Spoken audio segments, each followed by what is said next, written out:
Bom dia, amados irmãos. Hoje nós vamos estudar a lição de número 9, da nossa revista Supremacia de Cristo. E é importante a gente ver cada detalhe dessa lição, que há muitas dúvidas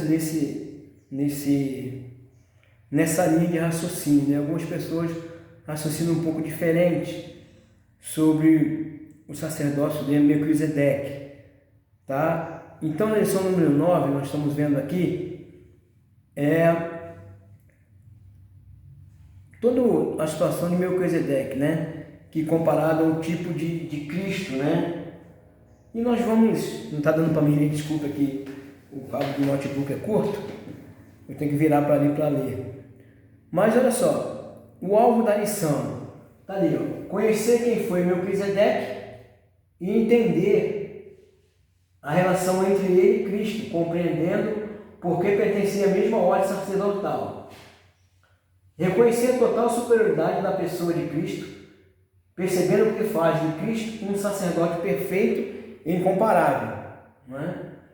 Aproximar-se de Cristo com confiança, tendo ele como sacerdote, salvador pessoal, adorando e exaltando, tá? Então nós temos uma introdução que eu vou fazer até um pouco diferente dali, Nós vamos ler Hebreus, onde é a base da nossa lição, Hebreus, no capítulo 7, conforme está na sua revista aí, irmãos. Esse texto, quando o autor de Hebreus fala sobre Melquisedeque. São 28 capítulos, são 28 versículos, Porquanto esse Melquisedeque, rei de Salém, sacerdote de Deus Altíssimo, que saiu ao encontro de Abraão, quando este voltava, depois de haver derrotado os reis, e o abençoou, para o qual também Abraão entregou o dízimo de tudo. Em primeiro lugar, seu nome quer dizer Rei da Justiça. Em segundo lugar, Rei de Salém, E significa também Rei da Paz, tá? O nome de Melquisedeque. No 3 aqui diz: sem pai, sem mãe, sem origem, nem antepassado, sem princípios de dias, nem fim de vida. No entanto, por ser a semelhança do Filho de Deus, ele permanece sacerdote perpetuamente. Tá? E ele diz: Cristo supera o sacerdote levítico, sacerdócio, No versículo 4 ele fala: considerai, portanto, como era grande esse homem, a quem até mesmo o patriarca Abraão entregou todos os dízimos e despojos dos povos que ele tinha conquistado. Ora, os que dentre os filhos de Levi receberam o sacerdócio têm um mandamento de recolher de acordo com a lei os dízimos do povo, isto é, de seus irmãos, ainda que tinham todos estes descendidos de Abraão. Contudo, este homem que não pertencia à genealogia de Levi, recebeu os dízimos de Abraão e abençoou aquele que tinha as promessas. E evidentemente não pode haver qualquer dúvida de que é inferior, de que o inferior é abençoado pelo superior. No primeiro caso, são homens mortais que recebem o dízimo. No outro caso, entretanto, é aquele que quem testifica que vive. Quem se testifica que vive. E por assim dizer, pode-se entender que Levi, que recebe os dízimos, entregou por meio de Abraão. Pois quando Melquisedeque se encontrou com Abraão, Levi ainda não havia sido gerado pelo seu pai. Então nós vemos aqui uma menção sobre os levíticos, a tribo de Levi, que foi mais para frente lá, filhos de Jacó, tá? Então o sacerdote de Cristo é eterno, faz outra comparação. Sendo assim, no versículo 11, irmãos, uma maneira de alcançar a perfeição por intermédio do sacerdócio levítico, considerando que durante a sua vigência a lei foi entregue ao povo, por qual razão haveria necessidade de se levantar outro sacerdote conforme a ordem de Melquisedeque, e não a de Arão? Pois mudando o sacerdócio, obrigatoriamente ocorre também a mudança de lei, porque aquele sobre quem se faz essas afirmações pertencia a outra tribo, da qual ninguém jamais havia servido diante do altar. Por conta é bem sabido que o nome do Senhor Jesus, né, descendia de Judá, tribo da qual Moisés nada fala quanto ao sacerdócio. E esse fato torna-se ainda mais claro com o surgimento de outro sacerdote, a semelhança de Melquisedeque, não constituído segundo o decreto de um mandamento humano relativo à linhagem, mas de acordo com o poder de uma vida inextinguível. No 17 aqui, irmãos. Porque sobre ele está escrito: tu és sacerdote para sempre, conforme a ordem de Melquisedeque. Assim, o mandamento anterior é anulado por causa da sua fragilidade intitulada, pois a lei jamais conseguiu aperfeiçoar nada, sendo, portanto, estabelecida uma esperança muito superior, por meio da qual temos pleno acesso a Deus. E não foi sem juramento que esse fato se deu. Outros se fizeram sacerdotes sem qualquer juramento. No entanto, ele se tornou sacerdote com um juramento no momento em que Deus declarou: o Senhor jurou e não se arrependerá, tu és sacerdote para sempre. Por isso aquele sacerdote tem surgido em maior número, pois são impedidos pela morte de continuar no seu ministério, né? Contudo, considerando que vive para sempre, Jesus tem um sacerdote perene. Concluindo, ele é poderoso para salvar definitivamente todos aqueles que por intermédio dele chegassem a Deus, pois vive sempre para interceder por eles. Certamente estavam necessitados de um sacerdote como este santo e inculpável, puro, apartado dos pecadores e exaltado acima dos céus. Diferentemente dos outros sumos sacerdotes, ele não precisava oferecer sacrifício de dia após dias, que oferece primeiro por seus próprios pecados e somente depois pelo pecado do povo, porque no momento em que ofereceu a si mesmo, realizou o sacrifício de uma vez por todas, falando sobre Jesus. Portanto, a lei se designa sumo sacerdote a homens que têm fraquezas, mas os juramentos que veio depois de Levi, da lei, melhor dizendo, estabelece por toda a eternidade o Filho que foi aperfeiçoado. Amados, quanto o sacerdócio, né, quando fala de Melquisedeque, veja bem, o autor de Hebreus, ele fala o seguinte, que quando Hebreus fala sobre o sacerdócio, ele faz essa analogia lá com Salmos, né? Só tem, irmãos, 3 lugares na Bíblia do Antigo Testamento e 1 no Novo que fala sobre o sacerdócio, né, de Melquisedeque. Melhor, 2 no Antigo Testamento, melhor dizendo, né? Tem outras partes que fazem referência, não falam o nome, mas fazem referência no Novo Testamento. Então foi Gênesis 14, 18 e Salmos 110, né, o versículo 4, onde ele fala que o próprio autor de Hebreus republicou, retirando da própria Bíblia do Antigo Testamento, da Torá, que ele diz, no versículo 4, o Senhor jurou e não se arrependerá. Tu és sacerdote para sempre, segundo a ordem de Melquisedeque, né? Então ele fez isso por quê? Qual é a explicação desse Melquisedeque, né? Então, quando Levi, ou melhor, Ló, foi tomado lá em Gomorra, com uma guerra, né, umas batalhas, ele foi preso, né? Foi levado cativo. E Abraão, que tinha também um bom exército, foi e libertou Ló, né?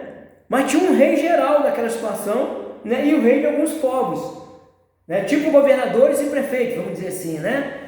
E quando Abraão saiu em combate, ele derrotou aqueles povos, pequenos povos, e resgatou Ló, e também com os seus despojos.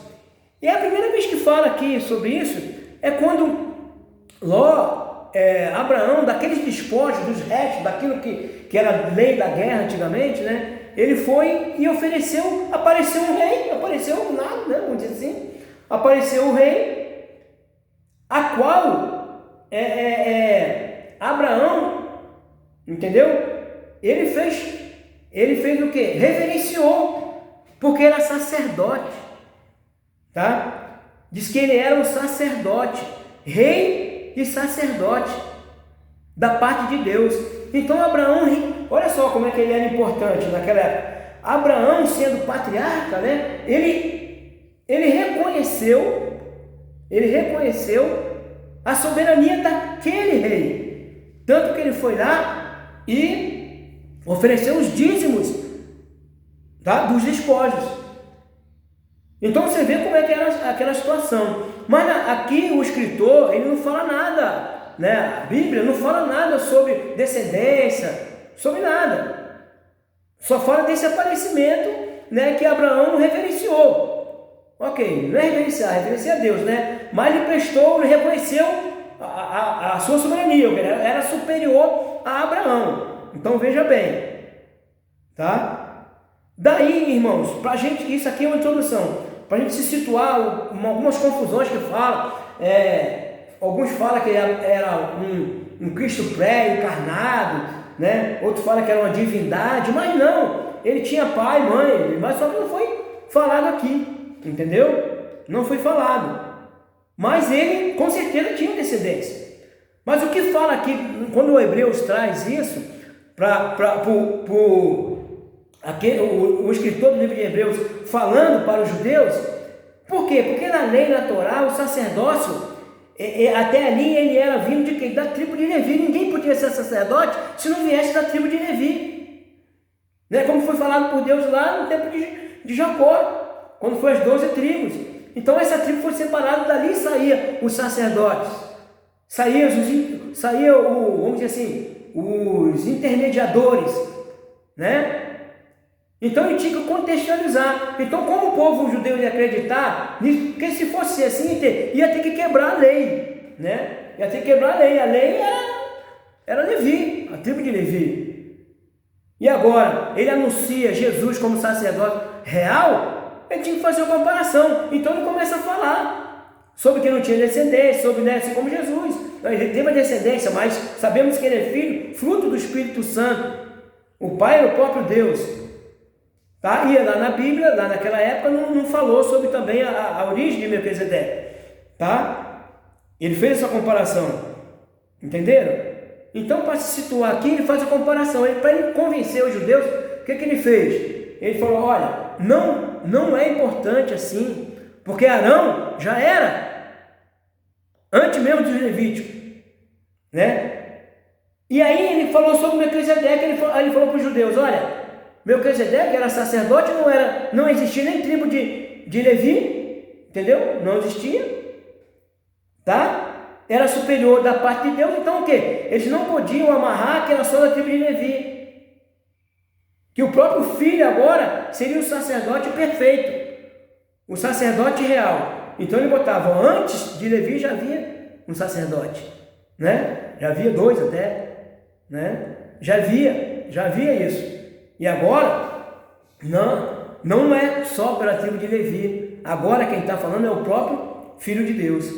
Para eles reconhecerem o que significava Jesus Cristo como sacerdote eterno. Tá? Essa é a introdução, né? A pessoa de Melquisedeque, você pode ver na sua revista aí, acompanhar, tá? Aqui, ó, em Hebreus 7:3, no qual eu já falei, já fiz um paralelo aqui. Então, como falei na nossa introdução, a sua pessoa, né, histórica, né, da história, nos faz reconhecer e reverenciar aquele que é o mais perfeito e o mais santo e o maior de todos, Jesus, Salvador, esperança nossa. Cristo é o foco maior da carta de Hebreus. Depois de um interlúdio que nós falamos aqui, né, o autor retorna ao tópico do sacerdote de Cristo, que foi introduzido em Hebreus. Ele começa a explicar a importância do Salmo 110, de versículo 4, no qual eu acabei de falar. Todos sabemos que o nome identifica a pessoa, correto? Numa época em que muitos são apenas números, entre multidão, deveria refletir profundamente sobre como conhecer nominalmente as pessoas, né? Como Jesus fez com as suas ovelhas, tá? Aí ele faz uma pergunta para nós aqui, né? Professores, os alunos.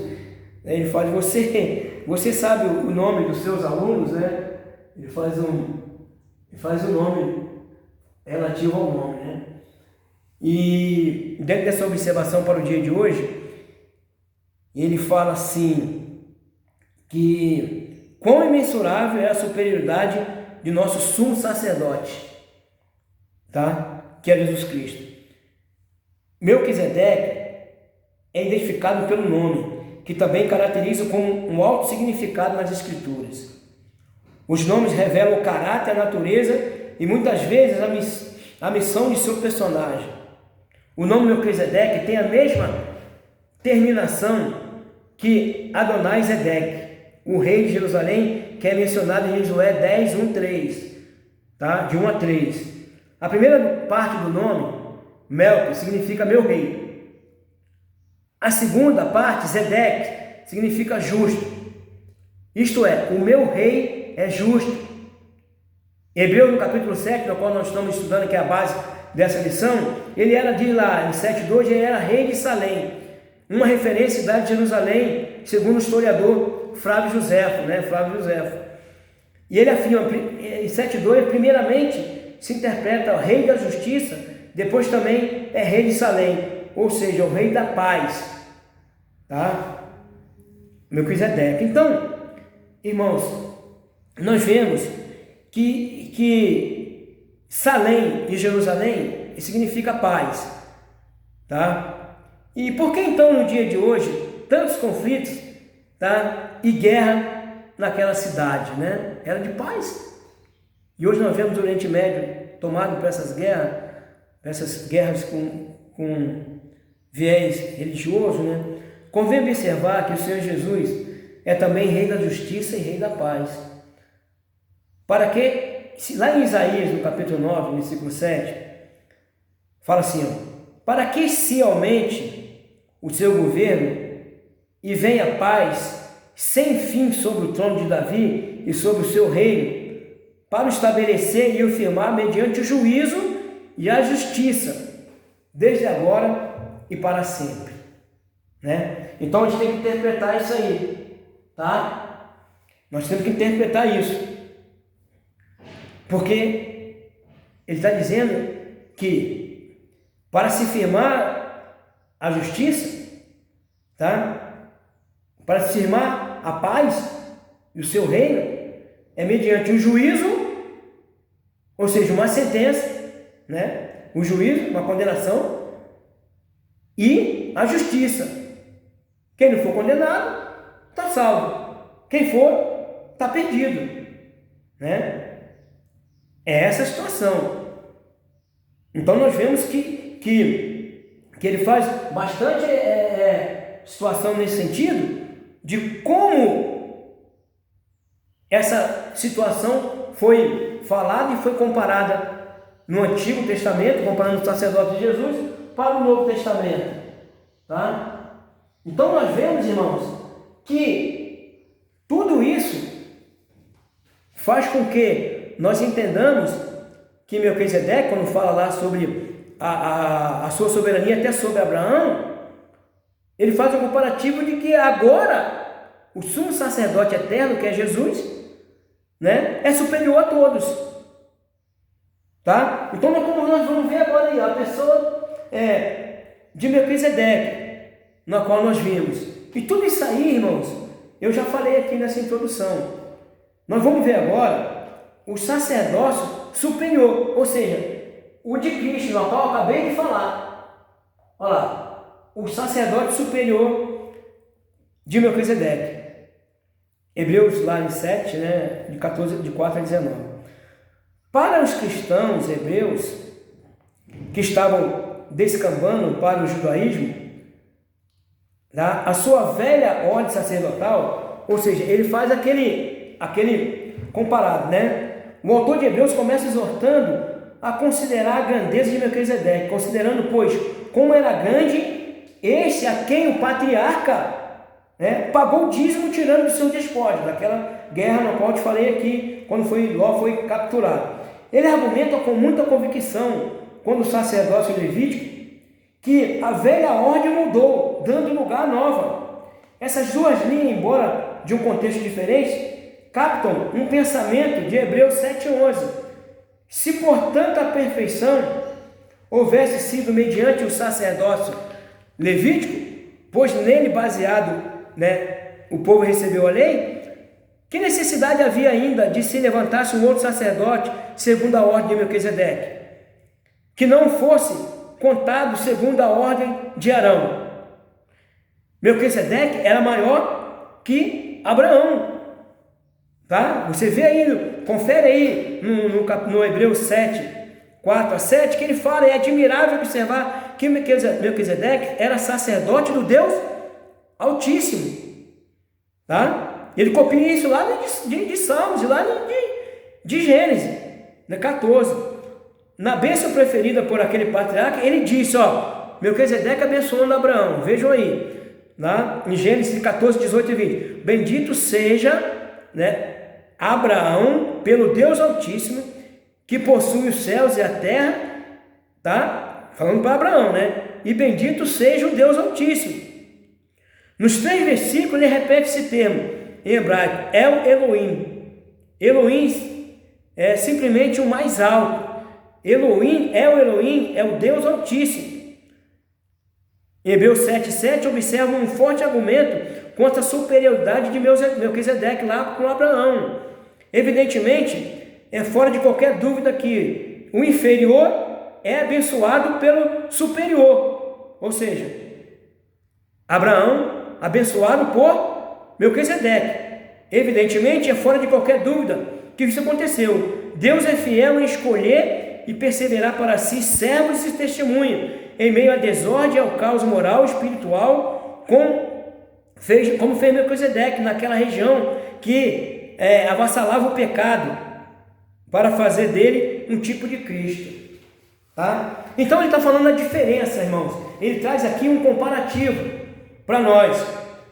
Ele fala que em meio à desordem, em meio ao caos moral, tá? E espiritual, como fez com Melquisedeque naquela região que se avassalava pelo pecado, Deus. Ou seja, naquela região difícil, conturbada, em guerra, Deus levantou esse sacerdote diferente, ok? E agora Cristo, como é sacerdote real, sacerdote eterno, e nós que somos seus seguidores, também temos que fugir dessa desordem, desse caos moral que tem sido hoje em dia,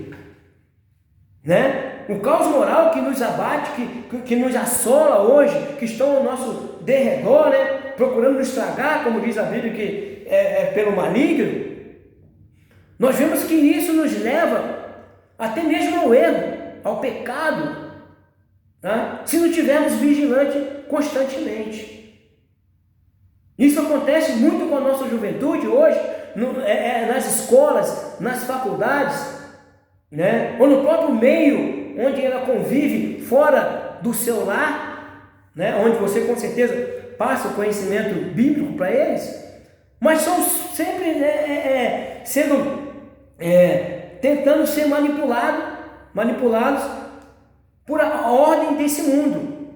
Lembrando que Deus, que Cristo falou, que esse mundo não pertence a Ele, tá? O mundo não pertence, tá? Então Jesus disse, eu não sou desse mundo, e nós temos que agir igual. E ele fala que era superior a isso, tá?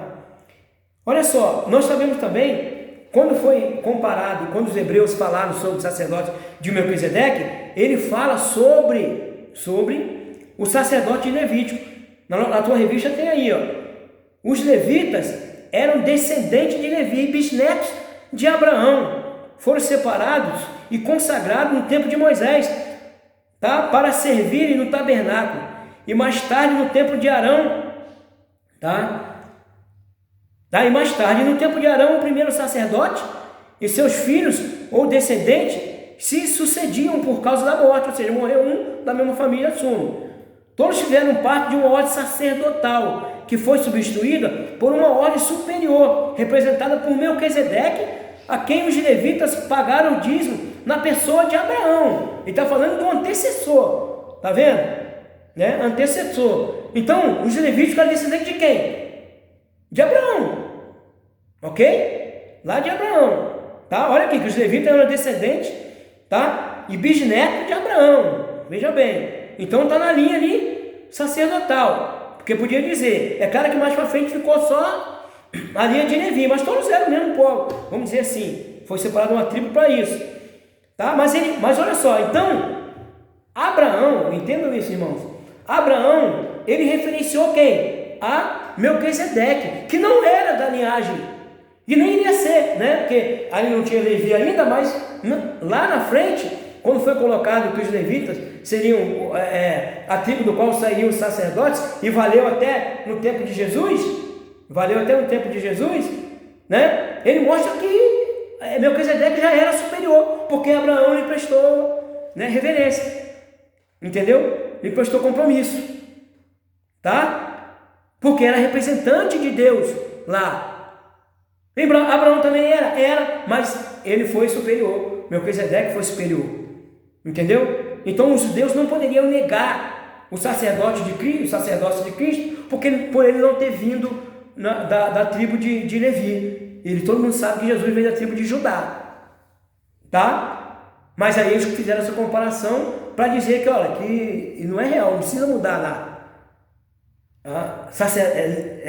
Melquisedeque já era sacerdote, não era da tribo de Levi, agora quanto mais o Filho de Deus, tá? Então o argumento bíblico mostra ainda que o sacerdócio levítico foi incapaz de aperfeiçoar o homem. Embora por ele o povo recebesse a lei, houve necessidade, portanto, de uma nova ordem sacerdotal, cujo sacerdote é Jesus, aquele de quem Melquisedeque é modelo, diz a Bíblia, tá? Aí nós vemos em Hebreus 7 ali, de 1 a 19, se portanto a perfeição houvera sido mediante sacerdote levítico, pois nele baseado o povo recebia a lei, ok? Que necessidade haveria ainda que se levantasse um outro sacerdote segundo a ordem de Melquisedeque, tá? Que não fosse contado segundo a ordem de Arão?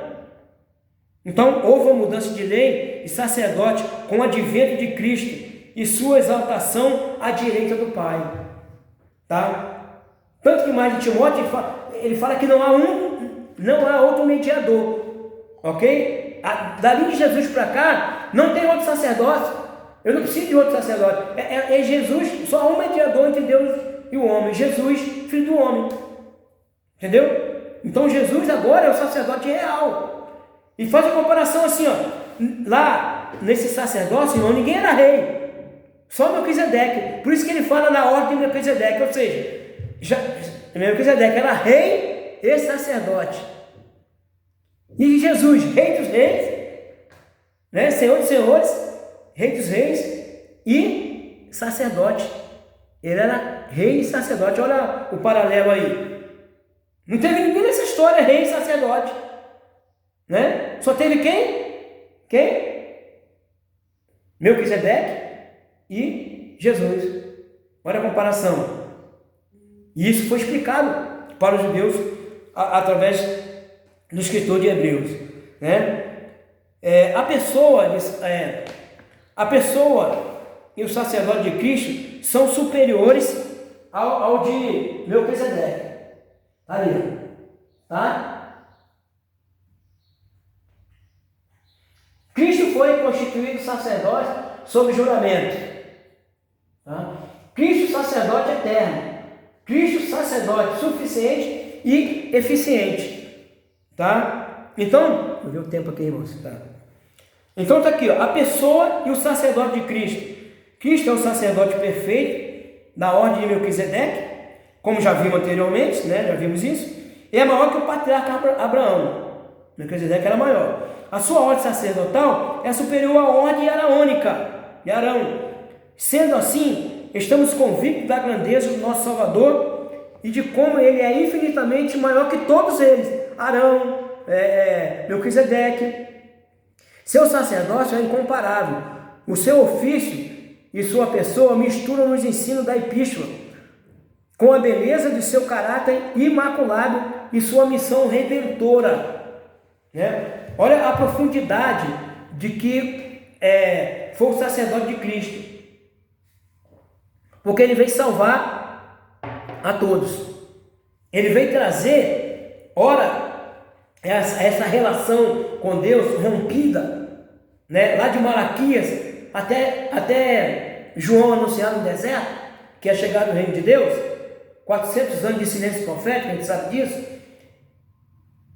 né? Até lá, Jesus que veio ao mundo e foi constituído sacerdote agora, não só para um povo, mas agora para toda a nação, para todos os povos. Tá? E João 3,16 fala isso, que ele veio, né? Para que todos aquele que nele crê, não pereça e tenha a vida eterna, todos. Então, sacerdote de todos. Então, agora, não preciso mais de mediador. O único mediador quem é? Não precisa de outro sacerdote. É Cristo Jesus.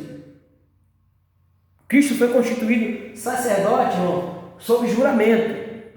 O Senhor jurou, olha só, isso foi lá, Hebreu falando sobre, correlacionando lá em Gênesis, tá? Em Salmos.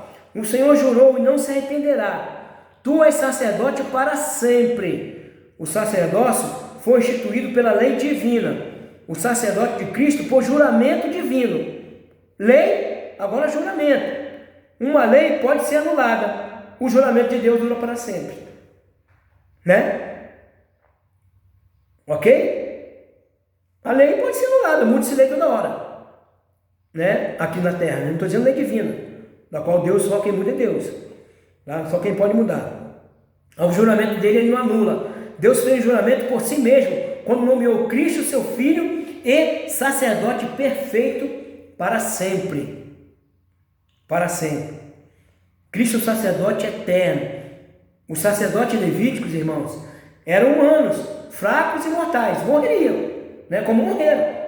Tá? A morte não impedia de continuar o seu ofício. Mas Jesus, o Filho de Deus, foi constituído sacerdote para sempre. O sacerdote ele é o quê? Imutável. O sacerdote de Cristo real é imutável. Essa declaração do salmista é repetida pelo escritor de Hebreus, no capítulo 5 e 6, tá? Ou melhor, capítulo 5, versículo 6, 10, 6 a 20, está aí na sua revista. Com isso, ele chama a nossa atenção para o sacerdote superior e eterno nosso Senhor Jesus. Tá? Então, Cristo é um sacerdote suficiente e foi eficiente. Por que ele foi suficiente? Não há outro. Não há outro. E eficiente, por quê? Qual foi a eficiência dele? Ele cumpriu o seu propósito. Ele cumpriu a sua missão. Ele veio aqui, não pecou. Tá? Cumpriu o que Deus tinha já antes da fundação do mundo planejado.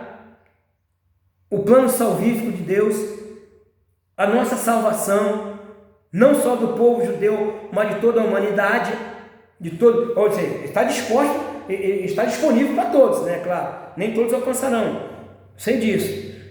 Então, o notável é que Jesus não somente pôde salvar, mas também desejar salvar, tá? Em 1 Timóteo 2,4, né? Ele vive a interceder pelos crentes, lembre-se disso. Jesus diz: filhinho, não pequei, mas se pecar tem um advogado no céu. Para isso foi investido com o juramento do Pai, né? E está no tabernáculo celestial à direita do trono da majestade. Estando ele no céu, já não há uma necessidade de sacerdócio na terra, porquanto todo o sistema sacerdotal não passava de sombra, ou seja, das realidades eternas. Tá? Então, ou seja, ele é a sombra das coisas que ainda viriam. Então, o sacerdote de Melquisedeque, de Arão, né? E de Melquisedeque não passavam de poeira, iam passar.